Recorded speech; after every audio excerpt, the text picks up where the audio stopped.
নিচে ইফতার করার পর যদি বিমান আকাশে উড়ে এবং উপরে ওঠার পর সূর্য দেখা যায়, তাহলে সেই রোজা কি পুনরায় রাখতে হবে? খুবই দরকারি প্রশ্ন, বিশেষ করে আমাদের প্রবাসী ভাইদের জন্য গুরুত্বপূর্ণ। অনেক সময় হজ ওমরাতে গেলেও আমাদের দরকার হয়।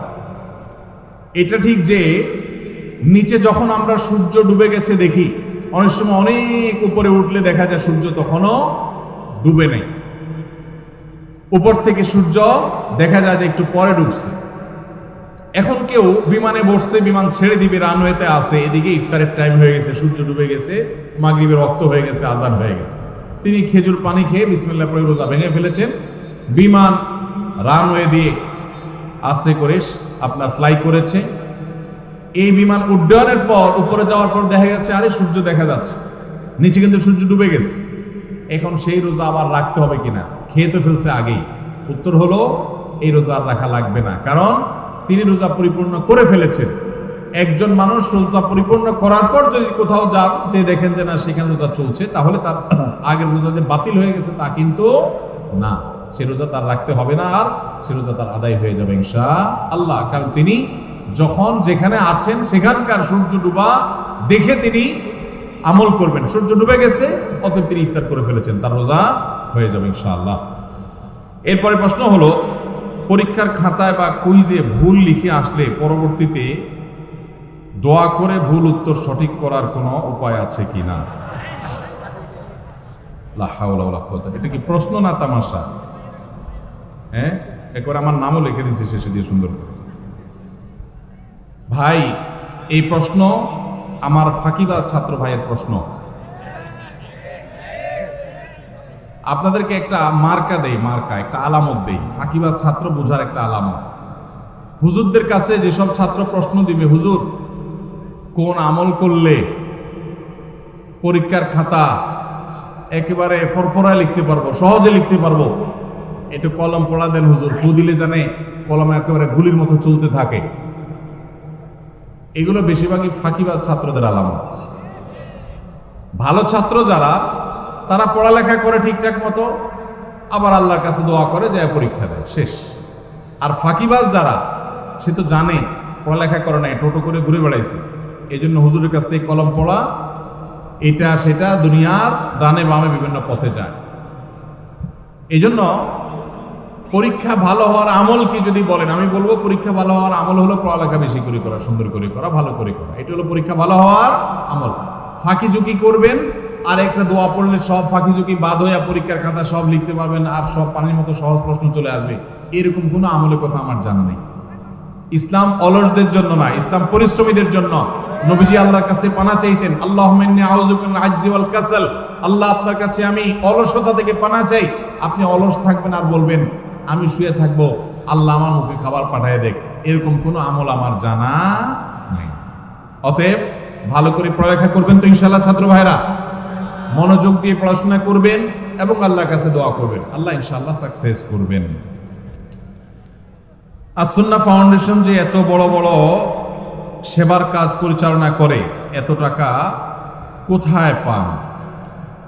ভাইরা আমার, আস-সুন্নাহ ফাউন্ডেশনের অনেক কার্যক্রম আপনারা দেখেন অনলাইনে, অফলাইনে, বিভিন্নভাবে।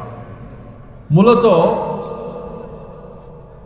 একটা প্রজেক্ট বাস্তবায়ন করতে আমরা যে পরিমাণ টাকা খরচ করি, অনেকে মনে করেন এর চাইতে অনেক বেশি টাকা লাগে।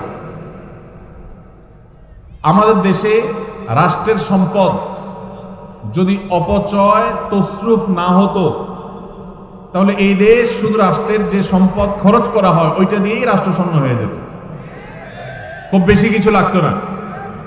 শুধু দুর্নীতি বন্ধ করলে, অপশাসন বন্ধ করা গেলে, অপচয় বন্ধ করা গেলে, রাষ্ট্রের টাকাকে যদি আমানত মনে করে কর্তা ব্যক্তিরা প্রতিটা টাকা চিবিয়ে রস করবে, যেরকম বের করে নিজের পকেটের টাকাটার, ওইরকম রাষ্ট্রের টাকাটা যদি আমানত মনে করে খরচ করত, তাহলে যে পরিমাণ টাকা রাষ্ট্র খরচ করে তাতে রাষ্ট্রের আসলে তেমন কোনো সংকট থাকার কথা।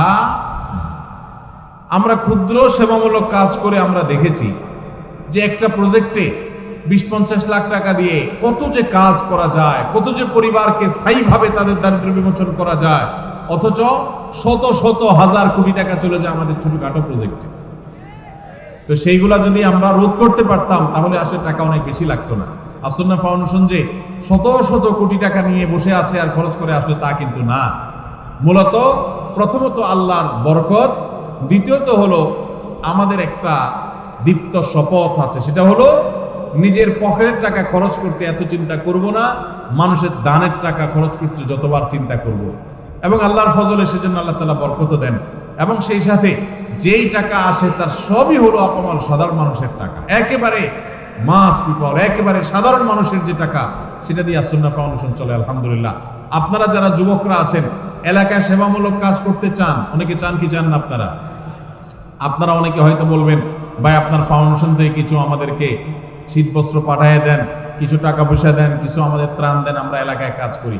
যুবকদেরকে বলতে চাই, আপনারা যদি এলাকায় সেবামূলক কাজ করতে চান, আপনার এলাকায় সেই সব সেবার কাজ শুরু করে দেন যেগুলোতে টাকার দরকার হয় না।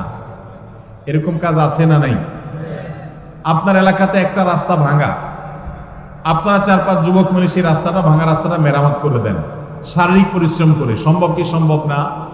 আপনি যখন এই কাজটা করবেন, আল্লাহ আপনাকে ইচ্ছে সে বেশি কাজ করার তৌফিক দান করবেন। এরপরে প্রশ্ন, ইসলামে নারীদের সাক্ষী পুরুষের সাক্ষীর চেয়ে দুর্বল কেন? অর্থাৎ দুজন মহিলার সাক্ষী একজন পুরুষের সাক্ষীর সমপর্যায়ের কেন? বিষয়টি বুঝিয়ে বললে ভালো হতো। ধন্যবাদ। দেখুন, ইসলামে বিভিন্ন চুক্তি, লেনদেন, কায় কারবার, এগুলোর সাক্ষ্য দেওয়ার ক্ষেত্রে দুইজন নারীর সাক্ষ্যকে একজন পুরুষের সাক্ষর সমান ধরা হয়েছে। এখন সঙ্গত কারণেই প্রশ্ন আসলো যে পুরুষ একজন সাক্ষ্য দিলে যে কোনো লেনদেনে, যে কোনো কাজ কারবারে সেটা একজনের সাক্ষ্য হিসেবে বিবেচিত হবে, কিন্তু মহিলা যখন সাক্ষ্য দিবে তখন দুইজনেরটা একজন পুরুষের সমান কেন হবে? মহিলা কি মানুষ না? কত মহিলা আছে পুরুষের চাইতে আমলের দিক থেকে আরো ভালো, আছে না নাই? অনেক পুরুষ আছেন যিনি পুরুষের চাইতে বেশি আল্লাহর প্রিয় বান্দা। তাহলে সেক্ষেত্রে সাক্ষ্য দেওয়ার ক্ষেত্রে নারীর অর্ধেক কেন?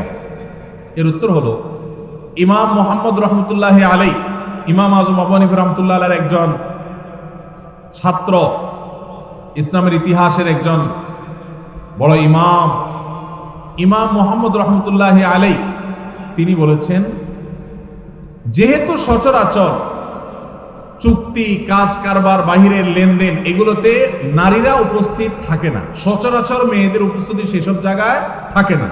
একটা চুক্তি হচ্ছে, একটা লিখিত হচ্ছে, সেখানে মহিলাদের উপস্থিতি সাধারণত কম থাকে, পুরুষরাই থাকে। যেহেতু তাদের উপস্থিতিটা সচরাচর থাকে না, অতএব তাদের কেউ যদি সাক্ষ্য দেয় তাহলে ব্যাপারটা একটু স্ট্রং করার দরকার আছে, কারণ তার তো থাকার কথা না, কিভাবে সাক্ষ্য দিল? সেজন্য এটাকে স্ট্রং করবার জন্য আরেকজন নারী সাক্ষ্য যখন দেয় তখন সেই স্ট্রংনেসটা চলে আসে। শুধুমাত্র ওই সাক্ষ্যটার মধ্যে স্ট্রংনেস আনার জন্য দুইজনকে সেখানে একজন পুরুষের সমান ধরা হয়েছে। এখানে কোনো মর্যাদার তারতম্য বোঝাবার জন্য নয়, যে নারী তো বাইরে সাধারণত থাকে না, যদি সাক্ষ্য দেয় তাহলে সেক্ষেত্রে মানুষের মনের মধ্যে এই সংশয় আসতে পারে, নারী কোত্থেকে আসলো এখানে।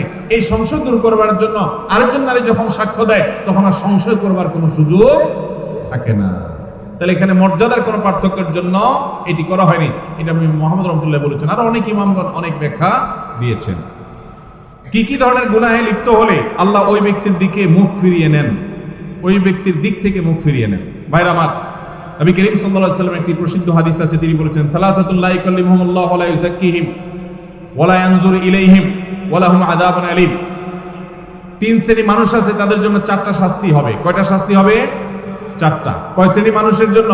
3 শ্রেণী মানুষের জন্য। নাম্বার 1, শাইখুন জানি, যে ব্যক্তি বয়স্ক হয়েও ব্যভিচারে লিপ্ত হয়েছে, এই ব্যক্তির সাথে আল্লাহ কিয়ামতের দিন কথা বলবেন না, আল্লাহ তাকে পবিত্র করবেন না, তার দিকে চেয়ে তাকাবেন না, এবং তাকে কঠোর শাস্তি দিবেন যে সে প্রাপ্তবয়স্ক, বিবাহিত, বৃদ্ধ, এরপরও সে জিনায় কেন লিপ্ত হলো।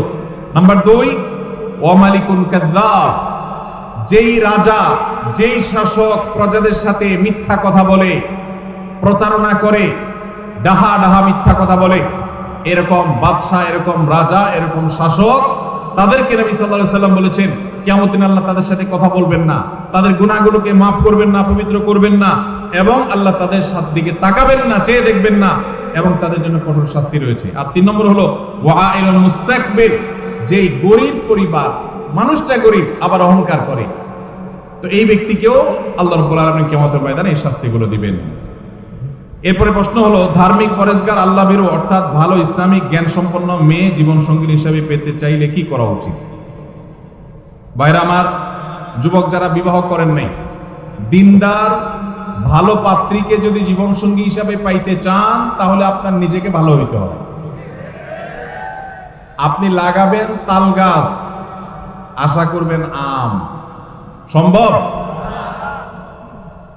অনেক যুবক আছে নিজে সব 2 নম্বরে কাজ করে বেড়াবে, আর বিয়ের আগে মহিলা মাদ্রাসার প্রিন্সিপালের কাছে যায় কানে কানে বলে, হুজুর একটা ভালো মেয়ে দেখেন।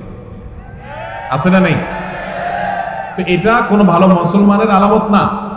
আপনি নিজে ভালো হওয়ার চেষ্টা করেন, এটা হলো ভালো মেয়ে পাওয়ার সবচেয়ে বড় উপায়। নাম্বার 2, সূরা ফুরকান আয়াত নম্বর 74, রব্বানা হাব লানা মিন আজওয়াজিনা ওয়া যুররিয়াতিনা কুররাতা আয়ুন ওয়াজআলনা লিল মুত্তাকিনা ইমামা। বেশি বেশি পড়বেন, আল্লাহ নেককার জীবন সঙ্গী যেন পাই, এই দোয়া বেশি বেশি পড়বেন। সূরা ফুরকান আয়াত নম্বর কত? 74। আর নিজে ভালো আমল করবেন আর ভালো নেককারদের সাথে থাকবেন, ইনশাআল্লাহ দেখবেন আল্লাহ ভালো জীবন সঙ্গী দান করবেন। সূরা বাকারা 256 নম্বর আয়াতে বলা হয়েছে দিনের ব্যাপারে কোনো জবরদস্তি কিংবা বাধ্যবাধকতা নাই। তাহলে আমার প্রশ্ন, মেয়েদের পর্দা করাটা কি বাধ্যতামূলক? কারণ পর্দার কথা বললে অনেকে আয়াতের উদ্ধৃতি দেয়। ভাইরা আমার, আল্লাহ বলেছেন যে ইসলামে কোনো জবরদস্তি চলবে না, লা ইকরাহা ফিদ্দীন, ইসলামে কোনো বাধ্যবাধকতা চলবে না। এর মানে কি? এর মানে কাউকে জোর করে মুসলমান বানানো যাবে না। আপনি যখন ইসলামে ঢুকে গেছেন তখন তো আপনি আল্লাহর সমস্ত বিধিবিধান মেনে নিচ্ছেন মাথা পেতে, সেটা তো মানতে আপনি বাধ্য। আপনি নিজের উপর নিজে সেটা আবশ্যিক করে নিয়েছেন। হ্যাঁ, আপনাকে অন্য আরেক মুসলমান বাধ্য করবে না, কিন্তু আল্লাহই আপনাকে বাধ্য করেছেন, আপনি নিজে সেটাকে গ্রহণ করেছেন। সেজন্য কোন নারী যদি নিজেকে মুসলমান দাবি করেন তার জন্য পর্দা মেনে চলাটা সুন্নত না ফরজ? ফরজ। 2 বছর আগে একটি মেয়ের সাথে বিয়ের কথা হয়েছিল, এখন কোনো কারণ বশত হয় নাই, মাঝে কথা বন্ধ ছিল। 2 মাস আগে বাড়ির সব জানাই, আবার এখন ফ্যামিলি ভাবে কথা হয়, খোঁজ খবর নিয়ে আব্বা রাজি না এখন, কিন্তু মেয়ে নাকি আমাকে এখন খুব পছন্দ করে। আমি সব জায়গা থেকে ব্লগ দিয়েছি তাকে কষ্ট দেয়াতে এখন কোনো গুনাহ হবে কিনা আমার? ভাইরা আমার, যদি কোনো কারোর সাথে বিয়ের আলাপ সালাপ হয়, কোনো কারণে পারিবারিক ভাবে কোনো কারণে বিয়েটা আর হলো না, তাহলে তার সাথে পরবর্তীতে ইনবক্সে, মেসেঞ্জারে, হোয়াটসঅ্যাপে ইটিশ পিটিশ আলাপ করা যাবে না যাবে না? যদি করেন তাহলে সেটা হবে জেনা। সেটা হবে কি? জেনা। এখন যদি বলেন যে না, সে মেয়ে আমাকে ডিস্টার্ব করে, হাই হ্যালো জিজ্ঞাসা করে, আজের কথা জিজ্ঞাসা করে, তাহলে সোজা ব্লক মারবেন। সোজা কি মারবেন? আর এই ব্লক মারলে যদি মনে হয় যে না, তিনিও তো একজন মানুষ, তার মনে কষ্ট দিলে কি আল্লাহ খুশি হবে, তাহলে বুঝবেন যে সাক্ষাৎ শয়তান হাজির হয়ে গেছে। কি হাজির হয়ে গেছে? শয়তান হাজির হয়েছে। কারণ শয়তান আপনাকে মানবিক ভালো মানুষ বানানোর চেষ্টা করছে। আসলে এটা হলো নেক্সুরেতে ধোঁকা। আপনাকে আসলে শয়তান জেনার দিকে নিয়ে যেতে চায়। অন্যায় থেকে বাঁচার জন্য, হারাম থেকে বাঁচার জন্য যদি কাউকে আপনি ব্লক লিস্টে রাখেন, ইনশাআল্লাহ গুনাহ তো দূরের কথা, উল্টা সওয়াব হবে আল্লাহর কাছ থেকে। আল্লাহ আমাদেরকে তৌফিক দান করুন। আমার নাম আব্দুল্লাহ খান, আমি একজন মালয়েশিয়ান প্রবাসী। আমার প্রশ্ন হচ্ছে, আমি জানি রমজান মাসের শেষ 10 দিনে বেজর রাতের মধ্যে শবে কদর রাত, কিন্তু সৌদি আরবে একদিন আগে শবে কদর পালিত হয়, আমাদের বাংলাদেশে একদিন পরে শবে কদর পালিত হয়। পৃথিবীতে শবে কদর রাত কি 2 বার আসে বা হয়? ভাইরা আমার, অনেক কমন একটা প্রশ্ন। এই প্রশ্নের উত্তর হলো, আল্লাহ রাব্বুল আলামিন পৃথিবীর যে প্রান্তের মানুষের জন্য যখন বেজর রাত হবে তাদের জন্য তখন শবে কদর দিবেন। এটা অস্বাভাবিক নয় যে বাংলাদেশের মানুষ যে রাত শবে কদর করেছে, সৌদি আরবের মানুষ ভিন্ন রাত শবে কদর করেছে। কারণ আমাদের এখানে যখন এখন রাত চলছে, ঠিক এই টাইমে আমেরিকাতে ফকফকা দিনের আলো, ঠিক না ভাই? ঠিক। তাহলে আমাদের যদি এখন শবে কদর হয়, আমেরিকান মানুষদেরকে এখন শবে কদর হওয়ার সুযোগ আছে? শবে কদর মানে হলো কদরের রাত, তাদের তো রাতই না, এখন দিন। তাহলে বোঝা গেল লাইলাতুল কদর এক এক দেশে, এক এক অঞ্চলে, এক এক সময় হতে পারে। এখন আপনি প্রশ্ন করতে পারেন যে এক এক এলাকায় যদি এক এক সময় রাত হয়, লাইলাতুল কদর হয়, তো আল্লাহ তো লাইলাতুল কদরে দুনিয়ার আসমানে নেমে আসেন, তো এক এক অঞ্চলে এক এক সময় হলে আল্লাহ কখন কোথায় থাকেন? এর উত্তর হলো, আমরা মানুষ এক জায়গায় উপস্থিত হলে আরেক জায়গায় উপস্থিত থাকি না। আল্লাহকে আমরা আমাদের মতো বিবেচনা করি। আল্লাহ রাব্বুল আলামিন তিনি সবকিছু করতে পারেন। একই সময় কোথাও তিনি উপস্থিত, আবার কোথাও অনুপস্থিত। একই সময় কাউকে তিনি মৃত্যু দিচ্ছেন, আবার কোথাও কাউকে জীবন দিচ্ছেন। তার সাথে আমাদের সক্ষমতার কোনো তুলনা চলে না। তার জন্য কোনো অসম্ভব বলতে কোনো কিছুই নাই। সূর্য একসাথে বহু জায়গায় তার উপস্থিতি জানান দিতে পারে, কিন্তু আমরা এক জায়গায় গেলে আরেক জায়গায় যাইতে পারি না। বিধায় এখানে পার্থক্য আছে। সরকারি জায়গায় মসজিদ করলে জুমার নামাজ হবে কিনা? সরকারি জায়গায় যদি মসজিদ করেন জুমার নামাজ হবে কিনা? উত্তর হলো জুমার নামাজ তো হয়ে যাবে, কিন্তু সরকারি জায়গা মসজিদ বানাবার জন্য আপনি অবশ্যই যথাযথ কর্তৃপক্ষের অনুমতি নেবেন, নিয়মতান্ত্রিকভাবে মসজিদ করবেন। মসজিদ আল্লাহর ঘর, সেটা এই জন্য যেখানে সেখানে করবেন। সরকারি জায়গা পাইলেন আর মসজিদ একটা বানায় দিলেন, আদৌ দরকার আছে কিনা সেটার কোনো বিবেচনা নাই, এটা করা উচিত না। তবে এটা ঠিক, মুসলিম প্রধান দেশে মুসলমানদের নামাজ পড়ার জন্য একটা সরকারি বিরাট বড় এরিয়া আছে, সেখানে অনেক মুসলমান বসবাস করে, সেখানে নামাজ পড়ার জায়গা করে দেওয়া সেখানকার কর্তব্যক্তিদের কর্তব্য, তাদের কাছে সেটা আদায় করতে হবে। কিন্তু তাই বলে আপনি চাইলেন আর খেয়াল খুশি মতো যেখানে সেখানে মসজিদ করে নিলেন, এটা করা যাবে না। সরকারি জায়গা না, শুধু অন্য কারোর জায়গাতে এরকম মসজিদ করা উচিত না। তবে যদি করেন কেউ, সেই জায়গায় নামাজ আদায় করলে নামাজ হয়ে যাবে, কিন্তু নিয়মতান্ত্রিক ভাবে মসজিদ আদায় করতে হবে, বানাইতে হবে। মসজিদে চেয়ারে বসে নামাজ পড়লে নামাজ হবে কিনা? ভাই, মসজিদে চেয়ারে বসে নামাজ পড়লে নামাজ হবে কিনা? উত্তর হলো যদি কেউ রুকু সেজদা দিতে অপারগ হন, অসুবিধা হন, তাহলে তার জন্য এটা জায়েজ হবে। কিন্তু আমাদের দেশে অনেকে একটু কোমর ব্যথা, একটু শরীরটা খারাপ লাগে, মেজমেজ করে চেয়ারে বসে নামাজ শুরু করে দেয়। এইরকম যদি করে তাদের নামাজ হবে না, কারণ আল্লাহ বলেছেন ওয়াকুমু লিল্লাহি কানিতিন। নামাজের মধ্যে দাঁড়ানোটা কি সুন্নত না নফল? ফরজ। এই ফরজ তরক করে যদি আপনি বলেন যে শরীরটা খারাপ লাগতেছে, চেয়ারে বসে গেলাম, একটু ভাবসাব ধরলাম, তাহলে নামাজ হবে না। যার রুকু সিজদা করার ক্ষমতা নাই, ডাক্তার তাকে কঠোরভাবে নিষেধ করেছে, মারাত্মক পেইন হয়, তার জন্য জায়েজ আছে। বাকি যেন তেন উসিলাতে এটা করা যাবে না। আমি যদি 4টা বিয়ে করি, তাহলে কি আমার সাথে 4টা বই জান্নাতে থাকবে? ভাইরা আমার, এই প্রশ্ন যে করছে, একটা তার কপালে এখন জুটছে কিনা আমার সন্দেহ আছে। এরকম বেশি বেশি ইটিস পিটিস করার লোকগুলোর আলামত বেশি ভালো হয় না, সাধারণত ব্যতিক্রমও আছে। তো যাই হোক ভাই, আপনি নিজের জান্নাতের চিন্তা চাইতে 4 বউয়ের জান্নাত নিয়ে চিন্তায় আছেন। মানুষ কত রকমেরই থাকে, মাশাআল্লাহ। তো এটা নির্ভর করবে আমলের উপর ভাই। আপনার বউ 1 জন না 2 জন, 3 জন না 4 জন, এটা ইস্যু না। ইস্যু হলো যে সবাইকে জান্নাতি বানাতে পারলেন কিনা, আপনি নিজে জান্নাতি হতে পারলেন কিনা। যদি সবাই জান্নাতি আমল করেন, তাহলে সবাই জান্নাতে যাবেন। আল্লাহ না করুক যদি 2 জন জান্নাতি আমল করেন, তাহলে 2 জন জান্নাতে যাবেন। যে জান্নাতি আমল করবে সেই জান্নাতি যাবেন। আপনি নেককার মানুষ হলেন, আপনার বউ 4টা হলো 4টাই একেবারে বাই ডিফল্ট ফ্যামিলি মেম্বার হিসাবে অটো পাস পেয়ে যাবে। দুনিয়াতে অটো পাস আছে, আল্লাহর কাছে অটো পাস বলতে কিচ্ছু।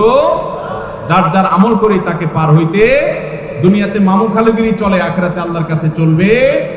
আপনার মামু আছে, নেতা আছে, গুতা আছে, দুনিয়াতে পার হতে পারবেন, ওখানে এই সমস্ত ধানায় পানায় চলবে না। যার আমল ভালো হবে সে আল্লাহর কাছে জান্নাত পাবে। দাড়িতে কাটিং করে ডিজাইন করা যাবে কিনা? দাড়িতে কাটিং করে ডিজাইন করা বলতে যদি বুঝান ওই যে ফ্রেঞ্চ কাট, এটা সেটা, তাহলে এটা দাড়ির সাথে একটা তামাশা এবং মশকরা করা। নবী করিম সাল্লাল্লাহু আলাইহি সাল্লাম বলেছেন আফুল্লুহা, তোমরা দাড়িকে লম্বা করো, আর খুল্লুহা, দাড়িকে ছেড়ে দাও। পরিষ্কার নির্দেশ নবীজির। কোন একটা হাদিসে নবীজি সাল্লাল্লাহু আলাইহি সাল্লাম আমাদেরকে দাড়িতে কাটিং আর স্টাইল করতে বলেন না, এটা স্টাইলের জিনিস না। যারা দাড়ি রাখতে ইতস্তত বোধ করেন তাদেরকে বিনয়ের সাথে বলতে চাই, এটা পুরুষত্বের মার্কা। এটা কিসের মার্কা? আল্লাহ নারীর শরীরে যা যা দিয়েছেন, নখ আপনারটা বাড়ে, মহিলাদেরটাও বাড়ে। আমরা অনেকে জাতে ওঠার জন্য দাড়ি রাখতে চাই না। তবে দাড়ি যদি কেউ আমাদের কোনো ভাই কেটে ছোট রাখে, আমরা তাকে অ্যাপ্রিসিয়েট করি, আলহামদুলিল্লাহ আমার ভাই শুরুটা করে দিয়েছে, আল্লাহ তার দাড়িটাকে বড় করার তৌফিক দিবে ইনশাআল্লাহ। মোহতারাম, বয়স 22, অনার্স 2য় বর্ষের ছাত্র, পড়ালেখার পাশাপাশি জব করে নিজের খরচ চালাতে পারি। একটা মেয়েকে পছন্দ করি, তাকে বিয়ে করতে চাই, কিন্তু বাবা মাকে অনেক বললেও রাজি হয় না। তাদের কথা লেখাপড়া আগে শেষ হোক, আমি যোগাযোগ যদি রাখি মেয়ের সাথে, তাহলে আমার পিতা মাতাও কি গুনাহের ভাগীদার হবে কিনা? ভাইরা আমার, এই পরিমাণ প্রশ্ন এই রিলেটেড, এটা সাইফুল্লাহ ভাই বাইসা দিয়ে দিছেন মানে ভালো প্রশ্নই দিছেন, আমি ভাইকে দোষ দিচ্ছি না। আমি বলতেছি এরকম প্রশ্ন 20টা আসলে একটার উত্তর দেওয়া লাগে। এখানে অনেক বাবাজিরা আছেন, গ্রাম এলাকা, একটু মনোযোগ দিয়ে শুনেন আল্লাহর রাস্তে। এই যুগে বহু মুরব্বীরা, বহু বাবাজিরা, বহু চাচিরা তাহাজ্জুদ পড়তে পড়তে কপালে দাগ ফেলে দেওয়ার পরও শুধু জাহান্নামে যাবে ছেলেকে সময় মতো বিয়ে না করার কারণে। আল্লাহ তাআলা কোরআনে কারীমে বলেছেন, ওয়া আনকিহুল আয়ামা মিনকুম ওয়াস-সালিহিনা মিন ইবাদিকুম ওয়া ইমামিকুম ইয়াকুম ফুকারা ইউগনিহিমুল্লাহু মিন ফাদলিহি। ভালো করে শুনে রাখেন আয়াতটা। আল্লাহ বলেছেন, তোমরা তোমাদের অধীনস্থদেরকে বিবাহ শাদী দাও, উপযুক্ত হওয়ার পর তাদেরকে বিবাহ শাদী করাও। এই আয়াতের শেষাংশটা দেখেন কত ইন্টারেস্টিং। আল্লাহ বলেছেন, ইয়াকুনু ফুকারা, তারা যদি গরিব হয়, অভাবীও হয়, ইউগনিহিমুল্লাহু মিন ফাদলি, তুমি বিয়ে করাও, আল্লাহ তাআলা তাদের অভাব দূর করে দিবেন। এরপরও যদি বাপমারা, চাচা চাচিরা, আপনারা যদি ছেলে মেয়েদেরকে হাইকোর্ট দেখান সকাল বিকাল, যদি বলেন যে পায়ের উপরে দাঁড়াও, নিজের পায়ের উপরে দাঁড়াও, ছেলে কি আরেকজনের পায়ে দাঁড়ানো ছিল? তার নিজের পায়ে দাঁড়ায় আছে। ঠিক ঠিক করা পাবলিক ভাইরা, আপনাদেরও ওয়াজ আছে। শুধু ঠিক ঠিক মাহফিলে এসে চিল্লাইলেও হবে না, মাঠে ময়দানে কাজ করতে হবে। কাজের বেলায় ঠন ঠন শুধুমাত্র চিরকুট দেখাই দিবেন আর বাপরে আমি ফুসলা ফাসলা বিয়ে করে দিব আপনারে। এত সহজ মনে করছেন কেন? বাবাদের কথা তাদের জন্য প্রযোজ্য। বাবাদের মায়েদের বিয়ে দেয়াতে কার্পণ্য করা উচিত না। ছেলে যদি ডাল ভাত জোগাড় করার মতো ব্যবস্থা থাকে তাহলে দেরি করবেন না। অনেক মা বাবা আছেন এই ব্যাপারে কার্পণ্য করেন। কত জেনা ব্যভিচার হচ্ছে। এই যুবক যে প্রশ্ন করেছেন খুবই প্রাসঙ্গিক। তিনি যেটা জানতে চেয়েছেন, হ্যাঁ, তিনি তো জব করে ফ্যামিলি চালাইতে পারেন। এই দেখেন, চালাইতে পারার পরও বাপ মা বিয়ে দেন না কেন? কারণ এখনো গাড়ি হয় নাই, এখনো বাড়ি হয় নাই, এখনো দোতলা হয় নাই, এখনো তিনতলা হয় নাই, এখনো হান হয় নাই, এখনো তান হয় নাই, এখনো সরকারি চাকরি হয় নাই। এগুলো সব ছোট লোকই চিন্তা। মুরব্বীদের বলতেছি, বাবাজিরা, দুনিয়ার খোঁজ খবর তো রাখেন না। দুনিয়া এখন ফেসবুকে চলে, ইউটিউবে চলে। আপনাদের আমলে এসব ছিল না। আপনার বাপে যদি আপনারে 25 বছর বয়সে বিয়ে করায় থাকে, আপনার ছেলেকে আপনার 20 বছরে বিয়ে করানো জরুরি। কারণ আপনার আমলে এত ফিতনা ছিল না, এখন যত ফিতনা আসছে। যুবকদের চরিত্র যে ধ্বংস হয়ে যাচ্ছে। যুবক যে প্রশ্ন করেছেন খুবই প্রাসঙ্গিক প্রশ্ন। কোন যুবক, কোন যুবতী বাপ মার ঢিলামের জন্য যদি দেরি করে বিয়ে করায়, তাহলে এই যুবক যত পাপ কাজে লিপ্ত হবে, এই যুবক নিজেও অপরাধী হবে, তার বাপ মাও অপরাধী হবে। আল্লাহ আমাদের মুরব্বীদের হেদায়েত দান করুন। ভাইরা আমার, আমি এর আগে বিভিন্ন জায়গায় বলেছি, আল্লাহ তাআলা আমাকে এই বয়সে নানা বানিয়েছেন। আলহামদুলিল্লাহ, আমি কমপ্লিট নানা হয়ে গেছি। আলহামদুলিল্লাহ, খুব শীঘ্রই আল্লাহ চাহেন তো দাদাও হয়ে যাবো ইনশাআল্লাহ। আমার বয়স কত? খুব বেশি। আমি নানা হয়ে গেছি আলহামদুলিল্লাহ। আমার জগতের কাজ গোছানো শেষ। অনেকে আছে 50-55 বছর বয়স, পোলার বয়স 3-4 বছর নিয়ে ঘুরে। কেন? কারণ বিয়ে করছে আদা বুড়া হওয়ার পর। আমরা সময় মতো বিয়ে করেছি, সব গোছগাছ করা কমপ্লিট, এটা বলে বাপের বেটা। আর বেশিরভাগ মানুষ এখন দেখা যায় নিজের পায়ে দাঁড়ানোর নাম করে বিয়েকে পিছাইতে পিছাইতে পিছাইতে বুড়া হয়ে সে তারপর বিয়ে শাদী করে। অতএব যুবক ভাইদের চরিত্র হেফাজতের জন্য মুরব্বীদের উপরে ফরজ। ভালো করে শুনে রাখেন, যে যুবক প্রশ্ন করেছেন সেই যুবককে বিয়ে করানো তার বাপ মার উপরে ফরজ, ফরজ, ফরজ। এই ফরজ তোরাক্কার কারণে বহু মুরব্বীরা জাহান্নামে যাবেন। সমাজ ব্যভিচারে ভরে গেছে। শয়তান যুবকদের বিভ্রান্ত করছে। তাদের চরিত্রকে হেফাজত করবার জন্য বিয়ে করেন। আল্লাহকে ভয় করেন, তাদেরকে বিয়ে করার ব্যবস্থা করে। 3 রাকাত নামাজে 5-7 বার হাই আসে, কিন্তু সারাদিন রাতে একবারও আসে না। এখন করণীয় কি? ভাইরা আমার, হাই আসার একটা বিশেষ কারণ আছে। সেটা হলো সাধারণত সেহেরের রোগী, ব্ল্যাক ম্যাজিক যেটাকে বলা হয়। আজকাল আধুনিক যুগের অনেক মানুষ আছেন যারা ব্ল্যাক ম্যাজিক বিশ্বাস করেন না। একটা হলো হাতের ভেলকি, যেটাকে জাদু বলেন। ওইটা তো চোখের ভেলকি, হাতের ভেলকি, সেটা ভিন্ন বিষয়। কিন্তু জাদুকে অস্বীকার করলে ইমানই থাকবে না। কোরআনে আল্লাহ তাআলা সেহের সম্পর্কে বহু আয়াত নাজিল করেছেন। আর জাদুর বাস্তবতা বোঝার জন্য আপনার শুধুমাত্র সত্যানুসন্ধানে দৃষ্টি থাকা দরকার। আপনি একটু তাকালে দেখতে পাবেন যে কিভাবে আল্লাহ তাআলার কোরআন কাজ করে মিরাকলের মতো। শুধু জাদুর রোগীকে যে ট্রিটমেন্ট করা হয়, কোরআন দিয়ে রুকিয়া করা হয়, এটা দেখলে আপনার ঈমান বেড়ে যাবে। এখন জাদুর রোগীদের অনেক সময় হাই বেশি আসে। হাই অহেতু কোনো কারণ ছাড়া দেখবেন হাই তুলতে থাকে অসংখ্য। বিশেষ করে কোরআন তেলাওয়াত করলে এবং নামাজে দাঁড়ালে অস্বাভাবিক পর্যায়ে হাই আসা, এটা বেশিরভাগ ক্ষেত্রে সেহেরের আলামত হয়ে থাকে। আবার অনেকে সাধারণ অবস্থাতেও আসে। আবার অনেক সময় শরীর অলস থাকার কারণে, অনেকদিন না ঘুমায় থাকার কারণে হাই আসে। অনেকে নামাজে অলসতা আসে, সেটাও হয়, কিন্তু সেহেরের কারণে অনেক সময় হয়। সেজন্য সেহের কারণে হলে কোনো রাকির কাছে শরণাপন্ন হবে। আমাদের এলাকা ফজরের আজানের আগে কিছুক্ষণ গজল জিকির করার পরে বিসমিল্লাহ বলে আজান শুরু করে, এটা কতটুকু সুন্নাহ? ভাইরা আমার, আজানের আগে কোনো বিসমিল্লাহ বলতে হবে না। আজানটা আল্লাহু আকবার, এটাই আল্লাহর নাম, এটাই জিকির। আবার বিসমিল্লাহ বলে আলাদা জিকির করার দরকার নাই, এটা সুন্নাহ দ্বারা সাব্যস্ত নয়। আজানের আগে আলাদা কোনো বিসমিল্লাহ বলার দরকার নাই, এটা সুন্নাত নয়। দ্বিতীয়ত হলো, আজানের আগে আবার এই যে গজল গাচ্ছেন, মানুষকে ডাকতেছেন, তাহলে আজানটা কিসের জন্য? আজান তো মানুষকে ডাকার জন্য। এই জন্য এটা সুন্নাহ সম্মত কোনো কাজ হতে পারে না। চাচাকে বাবা ডাকা যাবে কিনা? কেন, আপনার বাপ নাই? যে ভাই প্রশ্ন করছেন, চাচারে বাপ ডাকবেন কেন? হতে পারে বাপ নাই, তো রূপক অর্থে বাপ ডাকলে ঠিক আছে। আমরা অনেক সময় মুরব্বীদের করি বাবাজি, ভাইকে বলি ভাই। আমি বললাম সাইফুল্লাহ ভাই, এর মানে কি উনি আমার মায়ের পেটে ভাই হয়ে গেছেন? তো এরকম কাউকে রূপক অর্থে বাবা ডাকা যেতে পারে, কিন্তু কাগজে কলমে কারোর নাম বাবা হিসাবে রাখা যাবে না যিনি আপনার জন্মদাতা পিতা নন। যেমন পালক বাবার নাম দিয়ে দিলেন কাগজে কলমে, এটা জায়েজ নেই। ও আচ্ছা, এলাকার প্রচলন আছে চাচাকে ছোট আব্বা, বড় চাচাকে, বাপের বড় যিনি তাকে বড় আব্বা বলার, এরকম প্রচলন আছে। এটা কোনো অসুবিধা নেই, কারণ এখানে হাকিকি অর্থে বাবা ডাকা হয় না। আল্লাহ বলেছেন উদউহুম লিআবাইহিম হুয়া আকসাতু ইনদাল্লাহ, মানুষকে তার বাবার নামে ডাকবে। এখানে চাচাকে যে বাপ বলা হচ্ছে, এটা অরিজিনাল একদম প্রকৃত অর্থে বাবা, সে অর্থে না বাবার মতো। আম্মুর রাজুলিস সিমু আবি, সেই অর্থে যে চাচা বাবার মতো, সেই অর্থে বাপ ডাকা হয়, অসুবিধা নেই।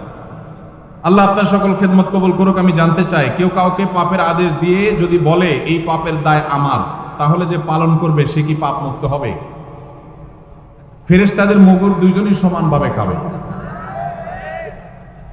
যে আদেশ দিছে সে তো হুকুমের আসামি হিসেবে খাবেই, আর যে এই যে সরল শাস্তেছে যে আমাকে তো সে আদেশ দিছে, তো নবী করিম সাল্লাল্লাহু আলাইহি ওয়াসাল্লাম বলেছেন লা তাআতা লিমাখলুকিন ফি মাসিয়াতিল খালিক, আল্লাহর কোন নির্দেশ লঙ্ঘন করে পৃথিবীর কারোর কথা মানা যাবে। এখন কেউ যদি আপনাকে অন্যায় করতে বলেন আর আল্লাহ যদি সেটা নিষেধ করেন, তাহলে সেই কাজ করা যাবে? যদি করেন তাহলে আপনিও অপরাধী হবেন। যদি কেউ বলে যে তুমি করো, এর দায় আমার, তাহলে বুঝবেন যে এটা চিটার, এটা কি, এটা বাটপার। কারণ কেউ কারো পাপের বোঝা নিতে পারে।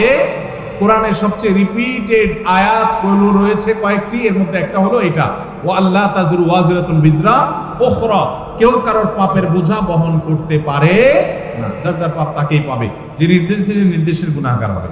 আমি একজন ছাত্র, আলেমদের সাথে থেকে সব আমল আখলাক ঠিক রাখতে পারলেও হস্তমৈথুন ছাড়তে পারি না, এত চেষ্টা করে তাও পারি না। ভাইরা আমার, আমাদের তরুণ ভাইরা অনেকেই ধ্বংসের পথে চলে যাচ্ছে, হারাম গুনাহে লিপ্ত হয়ে যাচ্ছেন, অনেকে বাঁচতে পারছেন না। উপায় কি?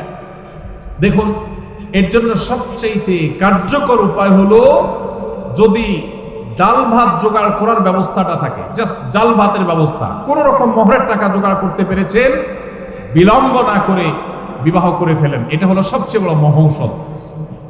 নাম্বার 2, যদি আপনার এই মুহূর্তে বিবাহ করবার মতো শারীরিক আর্থিক সঙ্গতি না থাকে, সার্বিক সঙ্গতি না থাকে, তাহলে সেক্ষেত্রে আপনি এই বদভ্যাস থেকে বাঁচার জন্য নাম্বার 1, যে সমস্ত মোবাইল বা আপনার কম্পিউটার স্ক্রিন থেকে হারাম জিনিস দেখে আপনি হারাম কাজ করেন, সেইগুলো থেকে নিজেকে বিচ্ছিন্ন করে ফেলেন। একটু অপারেশন করতে হবে, নিজের স্মার্টফোনটা বিক্রি করে একটা বাটন ফোন কিনে ফেলান। একটু কষ্ট হবে প্রথম বন্ধু বান্ধবদের সাথে সম্পর্ক যোগাযোগ রাখতে একটু অসুবিধা হবে, 6 মাস মাত্র এইভাবে চলে, বিক্রি করে ফেলতে হবে, রাখলে হবে না। বাটন ফোনে চলে যান, কিচ্ছু হবে না, মনে হবে যে অনেক ক্ষতি হবে, আসলে কিছুই হবে না। আপনার ইমান আমল রক্ষা করার জন্য এইটুকু স্যাক্রিফাইস যদি আপনি করতে পারেন, দেখবেন ইনশাআল্লাহ বদভ্যাস দূর হয়ে গেছে। নাম্বার 3, সাধারণত এই পাপের পাপীরা নির্জনতার এই সময়টাকে কাজে লাগায়। অতএব নির্জনতায় কোনো অবস্থাতে থাকা যাবে না। কোনো কক্ষে একা আছেন, কেউ নাই, দ্রুত বের হয়ে চলে যান। চেষ্টা করেন কোনো মানুষের মধ্যে থাকার জন্য, একাকী থাকবেন না। এবং সেই সাথে আল্লাহর কাছে চোখের পানি ফেলে দোয়া করবেন, দ্রুততার সাথে মহর এবং হালাল টাকা জোগাড় করে দ্রুততার সাথে বিবাহ করে ফেলবেন। বাপ মা যদি অহেতুক বিবাহ পিছায় আর আপনি বিবিকে, স্ত্রীকে পালার মতো মিনিমাম ব্যবস্থা থাকে, তাহলে আপনি নিজ উদ্যোগে বিবাহ করে ফেলবেন। তারপরে চরিত্র হেফাজত করতে হবে ইনশাআল্লাহ। কোন ইমামের যদি ঘুষ কেলেঙ্কারের অভিযোগ প্রমাণিত হয়, তাহলে তার পিছনে কি নামাজ সহিহ হবে? ইমাম যদি ঘুষের কারবারের সাথে জড়িত থাকেন, এটা যদি প্রমাণিত হয়, এলাকাতে সব কথা প্রমাণিত না, অনেক দোষ হুজুরদের নামে উঠানো হয়। যদি সত্যিই প্রমাণ দেওয়া হয় এবং প্রমাণ থাকে, তাহলে সেক্ষেত্রে সেই ইমামকে ইমাম থেকে সরিয়ে সেখানে অবশ্যই একজন নেককার পরেজগার মানুষকে ইমাম হিসাবে নিয়োগ দেওয়া উচিত এলাকাবাসী। তারপরে কেউ যদি নামাজ পড়ে তার নামাজ হয়ে যাবে, নামাজ হবে না তা না। আমার প্রশ্ন হলো, দীর্ঘদিন হলো বিয়ে করছি, বাচ্চা হচ্ছে না, কোরআন সুন্নাহর আলোকে কিছু আমল বলে দিবেন। যাদের বাচ্চা হচ্ছে না তাদের জন্য ইব্রাহিম আলাইহিস সালাম এবং জাকারিয়া আলাইহিস সালামের কয়েকটা দোয়া কোরআনে আল্লাহ বর্ণনা করেছেন। নাম্বার 1, রব্বি হাবলি মিনাস সলিহিন, রব্বি হাবলি মিনাস সলিহিন। এমনকি যারা এখনো বিবাহ করেন তারা এখন থেকেই দোয়া করতে পারেন, রব্বি হাবলি মিনাস সলিহিন, আল্লাহ আমাকে নেক সন্তান দান করুন। 1। নাম্বার 2, রব্বি হাবলি মিন লাদুনকা যুররিয়াতান তাইয়্যিবাহ ইন্নাকা সামিউদ দুআ, আল্লাহ আপনি পবিত্র সন্তান দান করেন কারণ আপনি দোয়া শুনেন।